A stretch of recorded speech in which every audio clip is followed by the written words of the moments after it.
Hello मेरे प्यारे students, कैसे हो आप लोग। जितने भी हमारे स्टूडेंट इस बार 12th में हैं और जिनको 2025 बोर्ड एग्जाम देना है, उनके लिए आज का ये क्लास बहुत ही ज़्यादा इम्पोर्टेंट है। क्योंकि आज के इस क्लास में मैं आपके लिए लेकर आया हूँ क्लास 12 हिंदी का एक वायरल पेपर, यानी कि क्लास 12 हिंदी का एक मॉडल पेपर। ऐसे ही 2025 में हिंदी का पेपर आएगा, तो बहुत सारे स्टूडेंट हैं जो इस बार 2025 बोर्ड एग्जाम देंगे और 12th में हैं, उनके लिए आज का ये क्लास बहुत ही ज़्यादा स्पेशल है। क्योंकि आपके हिंदी का जो पेपर है वो 100 नंबर का आता है, और अगर आप इस वीडियो को शुरू से लेकर लास्ट तक देखेंगे तो आपको जो आपका हिंदी का पेपर होता है वो कैसा आता है, किस प्रकार के क्वेश्चन आते हैं, सब कुछ पता चल जाएगा। क्योंकि हमारा टारगेट है इस बार हिंदी में 100 में 100 लाने का। ठीक है, बहुत सारे स्टूडेंट कहेंगे सर 100 में 100 कि 95 96। देखो, हमेशा अपना टारगेट ऊपर रखो, जो भी आएगा उसको रख लेंगे। ठीक है, तो पूरे पेपर को मैं सॉल्यूशन के साथ बताऊंगा। ये जो हिंदी का पेपर है ये एक वायरल पेपर है। पूरे साल में मैं इस पेपर को एक ही बार देता हूं और इस पेपर को सॉल्व करके बहुत सारे स्टूडेंट 95 94 99 तक लेकर आए हैं। तो देखिए, क्लास 12 हिंदी, ठीक है, 2025 आपका यहाँ पे पेपर कोड लिखा रहेगा, इधर रोल नंबर, इधर नाम। भैया ये तो लिखना ही होगा, ठीक है, अपनी पहचान। समय तो 3 घंटे 15 मिनट ही रहेगा। आप सोचे 3 घंटे 20 मिनट मिल जाए, ऐसा नहीं हो सकता। पूर्णांक आपका 100 नंबर का रहेगा। पूरे पेपर को मैं सॉल्व कराऊंगा, बस इस वीडियो को शुरू से लेकर लास्ट तक देखना और वीडियो को लाइक आप लोग कर देना, चैनल को भी सब्सक्राइब कर देना। ठीक है, कमेंट में और कोई पेपर चाहिए वो भी बताना। निर्देश, प्रारंभ के 15 मिनट परीक्षार्थियों को प्रश्न पत्र पढ़ने के लिए निर्धारित है। ठीक, अब सबसे पहले आपको ये पता होना चाहिए कि आपके हिंदी का पेपर 2 खंड में होता है, खंड का और खंड खा। खंड का 50 नंबर का, खंड खा भी 50 नंबर का, दोनों मिलाकर 100 नंबर का पेपर होता है। ठीक है, खंड का पहले हम लोग डिस्कस करेंगे। खंड का में सबसे पहले हिंदी के बहुविकल्पीय प्रश्न होते हैं, 10 नंबर के पूरे 10 क्वेश्चन। देखो, फर्स्ट का है, रानी केतकी की कहानी के लेखक कौन है। देखो, ये हिंदी गद्य साहित्य का क्वेश्चन होगा। रानी केतकी की कहानी के लेखक कौन है भैया, तो इंशाअल्लाह खां जी हैं। मैं आपको सिर्फ आंसर बताते हुए चलूंगा, क्योंकि पूरे 100 नंबर का पेपर हमें सॉल्व करना है, मैं ये ऑप्शंस नहीं पढ़ूंगा। ठीक है, रानी केतकी की कहानी के लेखक हैं इंशाअल्लाह खां। खा, आवारा मसीहा नामक जीवनी विधा के लेखक है। मतलब आवारा मसीहा जो है ये जीवनी विधा की रचना है, और इसके लेखक कौन है बताइए जल्दी से। जिसको जिसको पता है कमेंट करके बता देना। ठीक है, सेकंड इसका राइट आंसर होगा विष्णु प्रभाकर। आवारा मसीहा के लेखक विष्णु प्रभाकर जी हैं। ठीक है, गा वाला देखो, हिंदी एकांकी का जनक किसे माना जाता है बताइए। हिंदी एकांकी का जनक किसको माना जाता है, तो डॉक्टर रामकुमार वर्मा जी को हिंदी एकांकी का जनक माना जाता है। घा, स्कंदगुप्त नाटक के लेखक कौन है, जल्दी से बताओ, कमेंट करो। आप लोग 12th में हो, स्कंदगुप्त नाटक के लेखक कौन है, हाई स्कूल में भी आपने पढ़ा था। इसका राइट आंसर होगा जयशंकर प्रसाद जी। देखो, स्कंदगुप्त, चंद्रगुप्त, अजातशत्रु, ये सब जो नाटक हैं इसके लेखक जयशंकर प्रसाद जी हैं। अंगा नंबर, आनंद कादम्बिनी पत्रिका के संपादक थे। आनंद कादम्बिनी पत्रिका के संपादक कौन थे, बद्री नारायण चौधरी प्रेम घन जी। सेकेंड ऑप्शन आपका राइट होगा। तो टोटल 5 क्वेश्चन थे हिंदी गद्य साहित्य से, एक एक नंबर के 5 नंबर आपको मिलेगा। अभी बहुविकल्पीय प्रश्न फिनिश नहीं हुआ, अभी दूसरे क्वेश्चन में भी 5 क्वेश्चन रहेंगे हिंदी के बहुविकल्पीय प्रश्न, जो कि हिंदी पद्य साहित्य से होंगे। देखो, निम्नलिखित विनय पत्रिका किस भाषा पर आधारित कृति है। विनय पत्रिका जो रचना है ये किस भाषा में लिखा गया है, किस भाषा पर आधारित है, तो ये ब्रज भाषा है भैया। तो सेकंड ऑप्शन आपका राइट होगा खा। निम्नलिखित कवियों में से छायावादी कवि हैं, इन कवियों में से छायावादी कवि कौन है भैया, तो जयशंकर प्रसाद जी छायावादी युग के कवि हैं। ये बिल्कुल ध्यान रखना, जयशंकर प्रसाद जी किस युग के हैं, छायावादी युग के। गा देखो, सुमित्रा नंदन पंत को उनकी किस रचना पर ज्ञानपीठ पुरस्कार मिला बताइए। सुमित्रा नंदन पंत जी को उनकी किस रचना पर ज्ञानपीठ पुरस्कार दिया गया था, तो उनकी एक रचना है चिदंबरा, इसी रचना पर उनको ज्ञानपीठ पुरस्कार मिला था। देखो, अभी मैं आपको ज्यादा से ज्यादा क्वेश्चंस बता रहा हूं, 10 क्वेश्चन ही बता रहा हूं। हिंदी के बहुविकल्पीय प्रश्नों का मैं स्पेशल वीडियो भी आपको प्रोवाइड करा चुका हूं और आगे भी कराऊंगा। आप लोग सर्च करोगे यूट्यूब पर class 12 Hindi important objective question Shubham lecturer, आपको क्लासेस मिल जाएंगी, जाकर वहां से भी आपको प्रैक्टिस करना है। क्योंकि practice makes a man perfect, practice एक आदमी को परफेक्ट बनाती है। घा, कामायनी महाकाव्य में सर्गों की संख्या है। कामायनी महाकाव्य में कितने सर्ग हैं भैया? टोटल 15 सर्ग हैं। थर्ड ऑप्शन आपका राइट होगा। अंगा नंबर। छायावाद के प्रवर्तक माने जाते हैं। छायावाद के प्रवर्तक कौन माने जाते हैं? सबको पता होगा, जयशंकर प्रसाद जी छायावाद के प्रवर्तक माने जाते हैं। तो 5 नंबर का ये क्वेश्चन हो गया। टोटल मिलाकर 10 नंबर आपका बहुविकल्पीय प्रश्न होगा, जिसमें 10 नंबर हिंदी गद्य साहित्य के बहुविकल्पीय प्रश्न और 10 नंबर हिंदी पद्य साहित्य। ठीक है, अब आते हैं गद्यांश पर। तीसरा क्वेश्चन जो हमारा होगा, ये महत्वपूर्ण गद्यांश से 10 नंबर का आता है।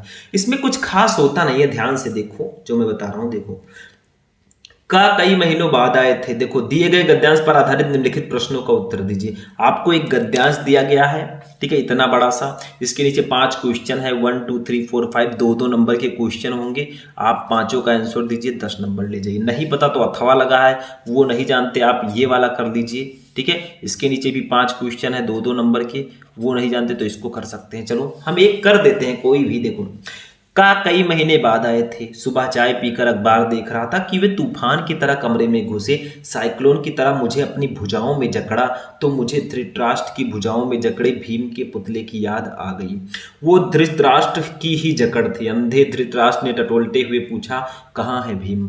आ बेटा, तुझे कलेजे से लगा लूं। और जब भीम का पुतला उनकी पकड़ में आ गया तो उन्होंने प्राणघाती स्नेह से उसे जकड़कर चूर कर डाला। क्वेश्चन है आपका फर्स्ट है, उपयुक्त गद्यांश के पाठ और लेखक का नाम लिखिए।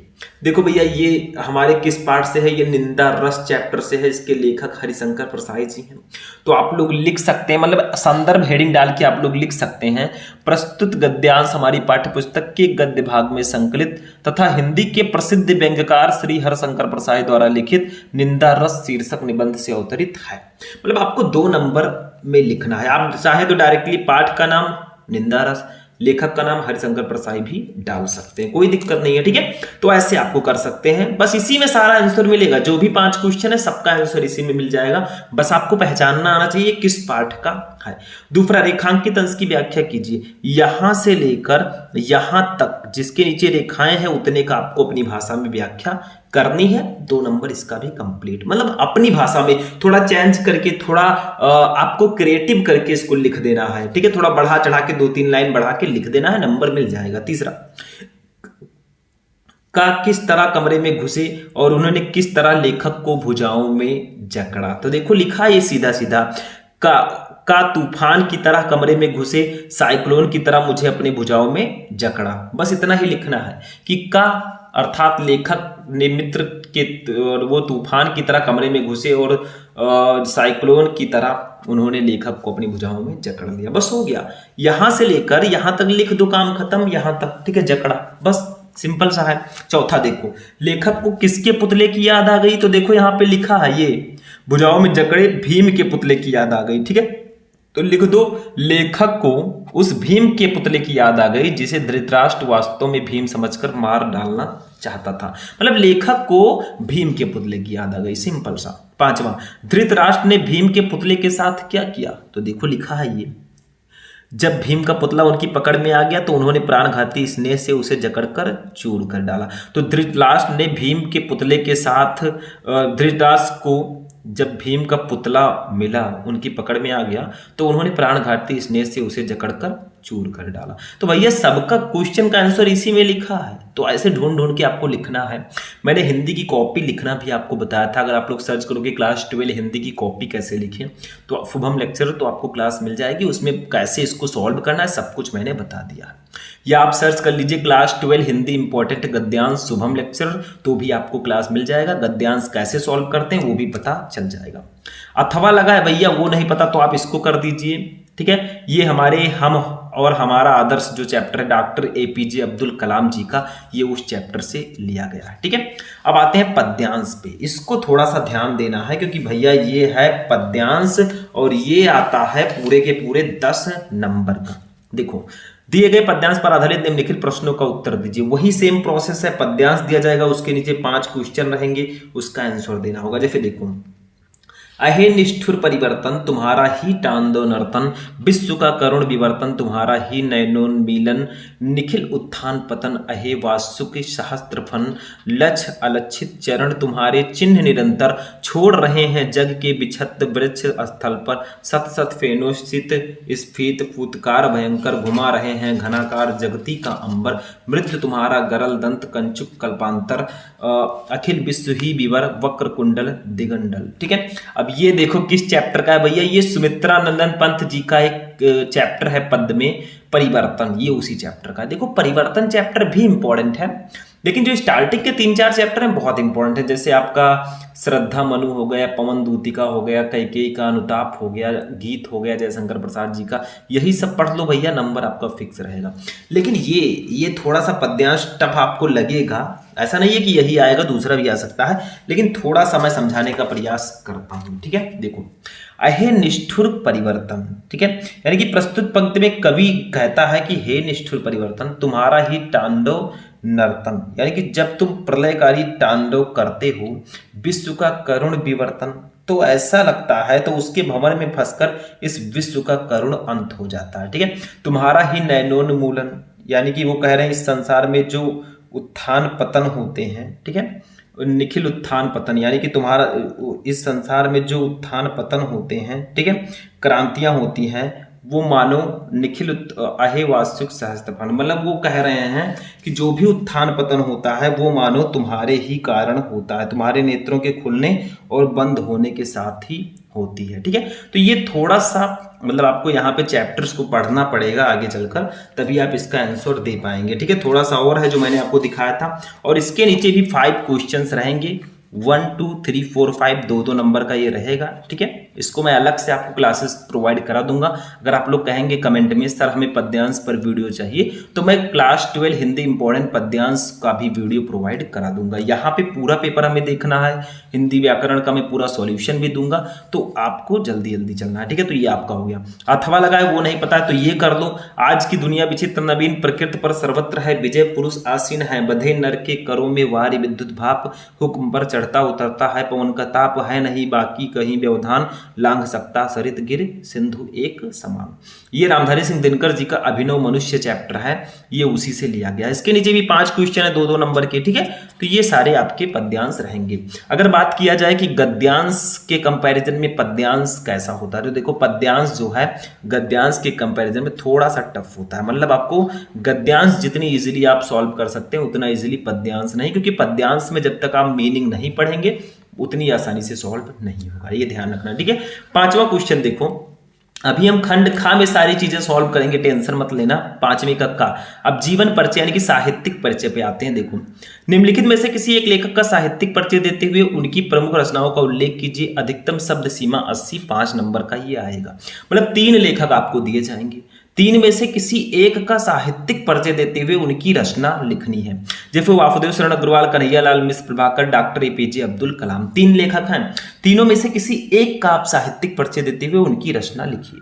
देखो मैंने एक क्लास आपको दिया अभी जल्दी जीवन परिचय पर, ठीक है, क्लास 12 हिंदी इंपॉर्टेंट जीवन परिचय शुभम लेक्चरर, इसको यूट्यूब पे सर्च करना, आपको जीवन परिचय मिल जाएगा।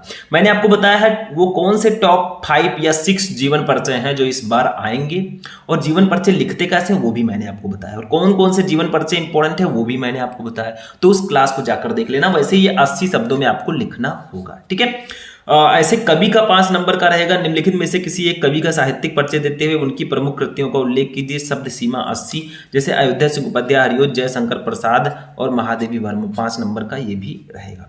वैसे इन सबका जीवन परिचय मैं आपको ऑलरेडी बता चुका हूं, चाहे आप वासुदेव शरण अग्रवाल जी का सर्च करें, चाहे जयशंकर प्रसाद जी का सर्च करें, महादेवी वर्मा जी का, इन सबका जीवन परिचय मैं आपको ऑलरेडी प्रोवाइड करा चुका हूं, तो जाकर आप लोग देख लीजिएगा और सर्च कर लीजिएगा। ठीक है, क्योंकि बार बार एक ही चीज पढ़ाना उचित नहीं है। 6 नंबर क्वेश्चन कहानी होगा, ध्रुव यात्रा अथवा लाठी कहानी के उद्देश्य पर प्रकाश डालिए, शब्द सीमा 80, अथवा पंचलाइट अथवा बहादुर कहानी का सारांश लिखिए, 5 नंबर आपका रहेगा। देखो भैया, कहानी में अगर आप 2 कहानी बहुत अच्छे से पढ़ लेते हैं, पंचलाइट और बहादुर, इसका उद्देश्य इसका सारांश पढ़ लेते हैं, आपका 5 नंबर कंप्लीट रहेगा। लाठी कहानी को भी पढ़ लेंगे, बेटर रहेगा। अब देखो इसमें करना क्या है, ध्रुव यात्रा या लाठी दोनों में से किसी एक कहानी पर प्रकाश डालना है। मान लीजिए आपको दोनों नहीं पता तो अथवा लगा है, पंचलाइट अथवा बहादुर कहानी का सारांश लिखना है, पंचलाइट या बहादुर कहानी का सारांश लिख दो। मतलब 4 टॉपिक में से आपको एक ही लिखना है, चाहे आप ध्रुव यात्रा कहानी का उद्देश्य लिखें, चाहे लाटी कहानी का उद्देश्य लिखें। दोनों नहीं पता तो पंचलाइट कहानी का सारांश लिख दें, ये भी नहीं पता तो बहादुर कहानी का सारांश लिख दें। मतलब एक ही करना होता है, ठीक है, बहुत ईजी हो जाता है ये। 7वां देखिए खंड काव्य है भैया, ये आपके अलग अलग जिलों में अलग अलग होता है। आप यूपी के किस जिले से हैं और आप में कौन सा खंड काव्य है कमेंट बॉक्स में बता देना। स्वपठित खंड काव्य के आधार पर किसी एक खंड के एक प्रश्न का उत्तर दीजिए 80 शब्दों में 5 नंबर। जैसे मुक्त यज्ञ खंड काव्य है, किसी में शायद ये भी होगा, मुक्त यज्ञ भी होगा, ठीक है। तो आप में क्या है और आप किस जिले से हैं ये आपको कमेंट करके बताना है, ठीक है। इन सबको मैं हटा देता हूँ और चलते हैं अपने। दूसरा आपका है सत्य की जीत, तीसरा है रश्मि रथी, चौथा है आलोक वृत्त, 5वां है त्यागपति, 6वां है श्रवण कुमार। तो देखो ये क्या होता है, जैसे यूपी में जो जिले हैं, कुछ जिलों में सत्य की जीत होगा, कुछ जिलों में जो अभी मैंने पहले बताया मुक्त यज्ञ होगा, कुछ जिलों में रश्मि रथी, कुछ जिलों में आलोक वृत्त, कुछ जिलों में त्यागपति, किसी में श्रवण कुमार। तो आप जिस जिले से हैं वो आप देख सकते हैं, या फिर अपने टीचर से पूछ लीजिए हिंदी वाले कि हमारे जिले में कौन सा खंड काव्य है। वैसे बुक में दिया रहता है कौन से जिले में कौन सा खंड काव्य पढ़ना है, और आप लोग कमेंट करना अपने जिले को, मैं उसको बता दूंगा। जैसे हम गोंडा से हैं तो हमारे यहाँ त्यागपति है, ठीक है। आगे बढ़ते हैं, तो ये जिला वाइज होता है, बाकी सारे टॉपिक सेम होते हैं, सिर्फ यही एक टॉपिक है जो जिला वाइज होता है। तो ये 50 नंबर का हमारा पेपर हो गया, मतलब 10 नंबर का बहुविकल्पीय प्रश्न, 10 नंबर का गद्यांश, 10 नंबर का पद्यांश और 10 नंबर का जीवन परिचय, और कहानी 5 नंबर का, खंड काव्य 5 नंबर का, टोटल ऐड करेंगे 100 नंबर 50 नंबर का ये पेपर हो जाएगा। अब खंड खा पे हम लोग चलेंगे भैया। खंड खा में अगर देखा जाए तो सबसे पहले हिंदी संस्कृत का गद्यांश आता है। देखो 8वें कक्षा दिए गए संस्कृत गद्यांशों में से किसी एक का ससंदर्भ हिंदी में अनुवाद कीजिए 7 नंबर। मतलब ये आपको गद्यांश इतना बड़ा दिया गया है, ठीक है। इसका आपको संदर्भ के साथ हिंदी में अनुवाद करना है, संदर्भ में लिखना है कि ये किस पार्ट से है। जैसे ये जातक कथा के उलूक जातकम से लिया गया, अतीते प्रथम कल्पे जना एकाम विरूपम सौभाग्य प्राप्तम सर्व कार्य परिपूर्णम पुरुषम राजानुकुर्वन, ठीक है। तो ये हमारे जातक कथा में जो उलूक जातकम शीर्षक है ये उसी से लिया गया है, ठीक। तो पहले आप गद्यांश, पहले आप संदर्भ लिख दीजिएगा, फिर इसकी हिंदी में व्याख्या कर दीजिएगा। देखो कुछ चैप्टर हैं जो बहुत इंपॉर्टेंट है, जैसे जातक कथा, महामना मालविया, पंचशील सिद्धांता और संस्कृत भाषा महत्तम, 3-4 चैप्टर बहुत इंपॉर्टेंट है। नहीं पता ये तो अथवा लगा है, देखो ये महापुरुषालौकिक प्रलोभनेश बद्धा नियत लक्षण यांत कदापि भ्रश्यन्ति, ये हमारे महामना मालविया चैप्टर का है। तो दोनों में से जो आपको पता है वो आप कर सकते हैं। आप लिखेंगे, संदर्भ लिख दीजिएगा, प्रस्तुत गद्यांश हमारी पाठ्यपुस्तक हिंदी संस्कृत के महामना मालविया पाठ से अवतरित है, बस सिंपल सा है। तो दोनों में से किसी एक को आपको कर लेना है। आगे आगे मैं आपको सब कुछ बताऊंगा, नो टेंशन। अब ये जो टॉपिक आता है खा वाला, संस्कृत का श्लोक, ये तो फिक्स होता है भैया। एक ही चैप्टर है इसमें सुभाषित रत्नानी, उसी चैप्टर से आएगा। मतलब 1-2 चैप्टर और हैं जिसमें एक आध गद्यांश है, पद्यांश है, उसको पढ़ लेना। बाकी सबसे इंपॉर्टेंट चैप्टर यही है क्योंकि इसमें सिर्फ पद्यांश ही है। दिए गए श्लोकों में से किसी एक का ससंदर्भ हिंदी में अनुवाद कीजिए। जैसे सुखार्थिना कुतो विद्या कुतो विद्यार्थिना सुखम, सुखार्थी व त्यजेत विद्याम विद्यार्थी व त्यजेत सुखम। मतलब सुख चाहने वाले को विद्या का और विद्या चाहने वाले को सुख कहा। सुख चाहने वालों को विद्या त्याग देनी चाहिए और विद्या चाहने वाले को सुख त्याग देना चाहिए। अगर आप लोग सोचें कि मैं दिन भर बहुत अच्छे से आराम करूं, फोन चलाऊं, गेम खेलूं और बोर्ड एग्जाम में बहुत अच्छा नंबर लेकर आऊं, ऐसा नहीं हो सकता। आपको आराम चाहिए भैया, विद्या त्याग दो। आपको विद्या चाहिए तो सुख त्याग दो। ऐसा नहीं बिल्कुल त्याग दो, सब कुछ करते हैं लेकिन पढ़ाई पे विशेष ध्यान दें, ठीक है। अथवा ये सुभाषित रत्नानी चैप्टर का है ये श्लोक, ठीक है। काव्य शास्त्र विनोदेन कालो गच्छत धीमताम व्यसनेन च मूर्खानाम निंद्रया कलहे हुआ। यानी कि जो अच्छे लोग होते हैं उनका दिन काव्य शास्त्र पढ़ने में, ठीक है, जो ये सब है आपका। और जो मूर्ख लोग होते हैं उनके सोने में, लड़ाई झगड़ा करने में दिन बीतता है। तो ये भी हमारा सुभाषित रत्नानी चैप्टर का ही है। तो ये ध्यान देना, ये चैप्टर बहुत ज्यादा इंपॉर्टेंट है। आगे बढ़ते हैं। 9 नंबर ग्रामर हिंदी व्याकरण पे आते हैं। निम्नलिखित मुहावरे एवं लोकोक्तियों में से किसी एक का अर्थ लिखकर वाक्य प्रयोग कीजिए 2 नंबर। जैसे आंखों का तारा होना, इसका मतलब होता है बहुत प्रिय होना। दूसरा 9 2 11 होना यानी कि भाग जाना, इसका आपको वो भी लिखना है। जैसे 9 2 11 होना यानी कि भाग जाना, वाक्य प्रयोग लिख दीजिए। पुलिस को देखकर चोर 9 2 11 हो गए, बस वाक्य प्रयोग हो गया। आंखों का तारा होना, बहुत प्रिय होना, राम कौशल्या की आंखों के तारे थे, बस ऐसे आपको कर देना वाक्य प्रयोग, बस ये क्वेश्चन उसमें आना चाहिए। तीसरा, घर फूक तमाशा देखना, यानी कि अपनी ही हानि पर आनंदित होना, हंसना, लाल पीला होना, बहुत क्रोधित होना। तो ये एक ही करना है, मैंने चारों बता दिया है।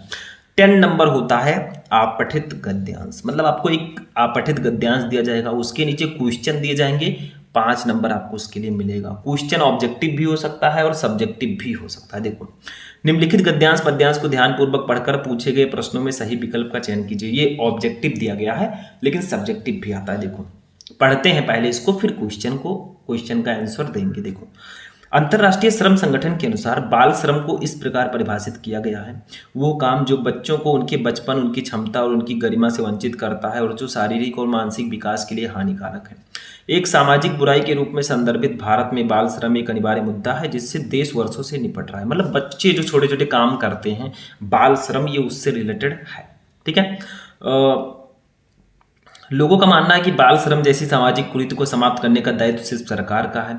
यदि सरकार चाहे तो कानून को पालन न करने वाले एवं कानून भंग करने वाले को सजा देकर बाल श्रम को समाप्त कर सकती है, किंतु वास्तव में ये केवल सरकार की जिम्मेदारी नहीं है, बल्कि इसे सभी सामाजिक संगठनों, मालिकों और अभिभावकों द्वारा भी समाधित करना चाहिए। हमारे घरों में, ढाबों में, होटलों में, खानों कारखानों में अनेक बाल श्रमिक मिल जाएंगे जो कड़ाके की ठंड और तपती धूप की परवाह किए बिना काम करते हैं। विकासशील देशों में गरीबी और उच्च स्तर की बेरोजगारी बाल श्रम का मुख्य कारण है। बाल मजदूरी इंसानियत के लिए अपराध है जो समाज के लिए श्राप बनती जा रही है तथा जो देश की वृद्धि और विकास में बाधक के रूप में बहुत बड़ा मुद्दा है। हमें सोचना होगा कि सभ्य समाज में यह अभिशाप क्यों मौजूद है।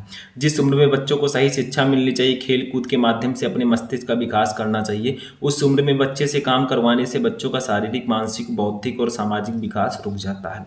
शिक्षा का अधिकार मूल अधिकार होता है। शिक्षा से किसी भी बच्चे को वंचित रखना अपराध माना जाता है।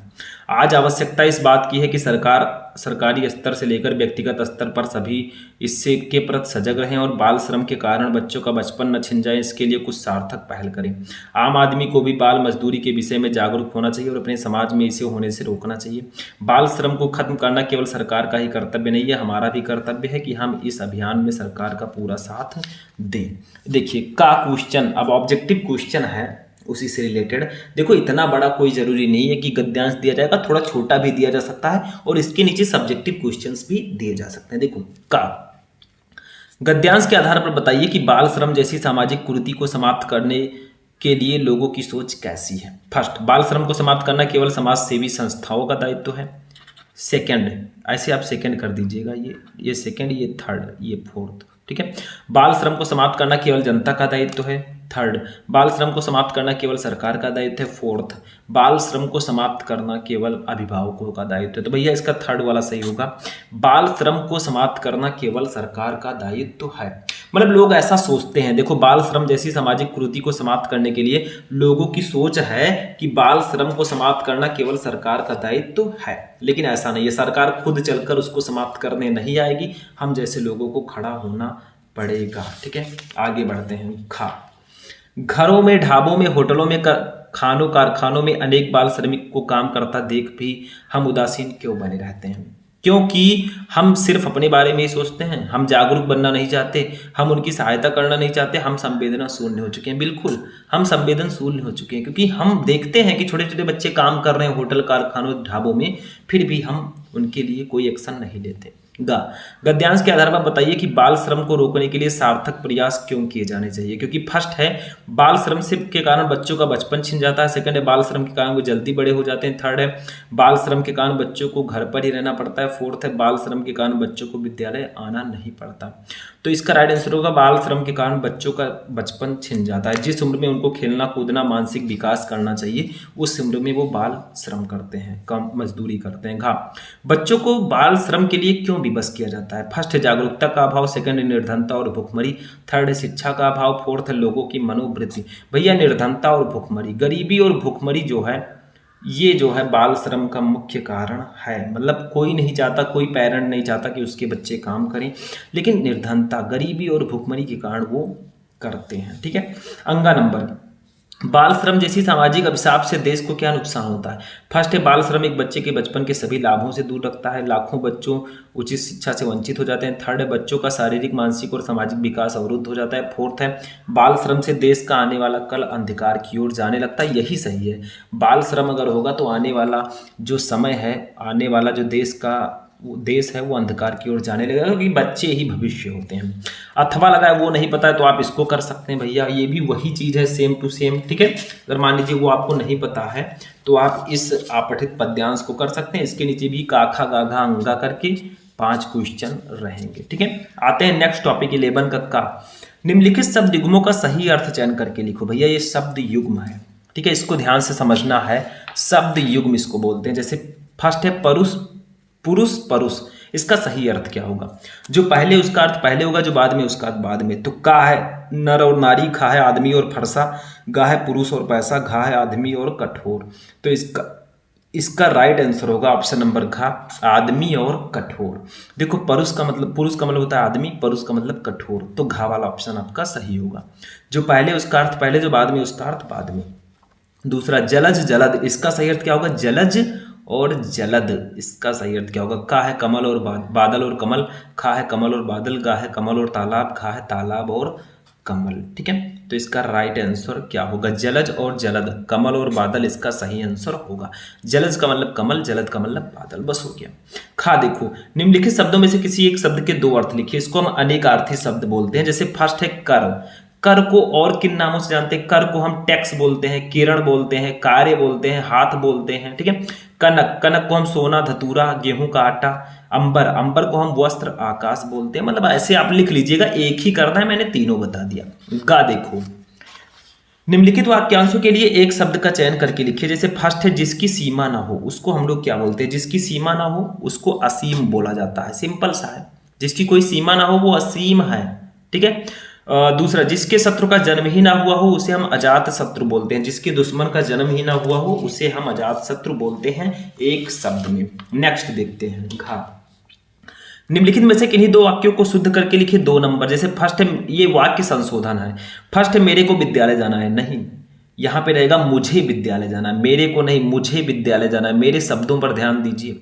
दूसरा है उनके अनेकों नाम है, अनेकों नहीं अनेक रहेगा, उनके अनेक नाम है। ठीक है, तीसरा, वो दंड देने योग्य है, नहीं, वो दंड पाने योग्य है, देने की जगह पे पाने। चौथा, यहाँ शुद्ध गाय का दूध मिलता है, ये गलत है। यहाँ गाय का शुद्ध दूध मिलता है। देखो शुद्ध गाय नहीं है, दूध शुद्ध है, तो यहाँ गाय का शुद्ध दूध मिलता है। इस गाय को शुद्ध की जगह पर कर दीजिए, शुद्ध को का के बाद कर दीजिए, बस हो गया। ठीक है, बस यही छोटी छोटी गलतियां सही करके लिखना होता है। 2 ही सही करना था, मैंने चारों बता दिया। 12 का अब रस छंद अलंकार आता है। जैसे देखो, हास्य रस अथवा शांत रस के अस्थायी भाव के साथ उनकी परिभाषा उदाहरण सहित लिखिए 2 नंबर। खा है रूपक अलंकार अथवा संदेह अलंकार का लक्षण उदाहरण सहित लिखिए 2 नंबर। गा है चौपाई अथवा दोहा छंद का लक्षण उदाहरण लिखिए 2 नंबर। ये रस है, ये अलंकार है, ये छंद है, यानी कि रस छंद अलंकार। देखो रस 2 नंबर, छंद 2 नंबर, अलंकार 2 नंबर, 6 नंबर का ये आता है। और मैंने एक वीडियो आपको दिया है, आप लोग यूट्यूब पे सर्च करना रस छंद अलंकार शुभम लेक्चरर, आपको वीडियो मिल जाएगा। मात्र 15 से 20 मिनट का वीडियो है। उसमें मैंने जितने भी रस हैं, जितने भी छंद हैं, जितने भी अलंकार हैं, सबको मैंने बताया है। 6 नंबर जाके कंप्लीट कर लो, सर्च करके देख लो। 13 नंबर, ये पत्र है। अपने मोहल्ले में गंदगी की सफाई कराने हेतु नगर पालिका अध्यक्ष को एक शिकायती पत्र लिखो, 6 नंबर का रहेगा। नहीं पता तो अथवा लगा है। अपना कुटीर उद्योग प्रारंभ करने हेतु किसी बैंक प्रबंधक को ऋण प्रदान करने हेतु पत्र लिखो। दोनों में से जो आप पत्र लिख सकते हैं वो लिखिएगा। देखो पत्र लिखने का तरीका समझो, मैंने भी पत्र लिखना सिखाया है और आगे भी मैं आपको बताऊंगा। लास्ट हमारा निबंध है, 9 नंबर का आएगा। निम्नलिखित विषयों में से किसी एक पर अपनी भाषा शैली में निबंध लिखो। जैसे मेरा प्रिय कवि, स्वच्छता अभियान की सामाजिक सार्थकता। 3rd है पर्यावरण प्रदूषण समस्या और समाधान। 4th है आतंकवाद समस्या और समाधान। 5th है भारतीय समाज में नारी का स्थान। देखो 5 में से किसी एक टॉपिक पर आपको निबंध लिखना है। निबंध में आपको हेडिंग पर बहुत ध्यान देना है। सबसे पहला हेडिंग प्रस्तावना, लास्ट में उपसंहार जरूर होना चाहिए, बीच में आप टॉपिक से रिलेटेड हेडिंग डालेंगे। निबंध पर भी मैंने एक क्लास आपको प्रोवाइड करा, आप लोग सर्च करना यूट्यूब पे, क्लास 12 हिंदी इंपॉर्टेंट निबंध शुभम लेक्चरर, आपको क्लास मिल जाएगा। उसमें मैंने निबंध कैसे लिखते हैं और कौन कौन से निबंध सबसे इंपॉर्टेंट है वो मैंने बता दिया। ठीक है, तो ये हमारा 50 नंबर का पेपर खंड खा भी हो गया। तो खंड का 50 नंबर, खंड का 50 नंबर, टोटल 100 नंबर का पेपर हमारा कंप्लीट हुआ। ठीक है, तो ये था क्लास 12 हिंदी का एक वायरल पेपर। हमारा क्लास यहीं पर फिनिश होगा। आई होप कि आपको पूरा पेपर समझ में आ चुका होगा। कुछ टॉपिक के मैंने सॉल्यूशन भी बताए, आगे भी मैं आपको प्रोवाइड कराता रहूँगा। तो आज की क्लास यहीं पर फिनिश होगा। इस वीडियो को लाइक करना, चैनल पर नए चैनल को सब्सक्राइब करना। मिलेंगे हम नेक्स्ट वीडियो में नेक्स्ट टॉपिक के साथ। तब तक के लिए जय हिंद।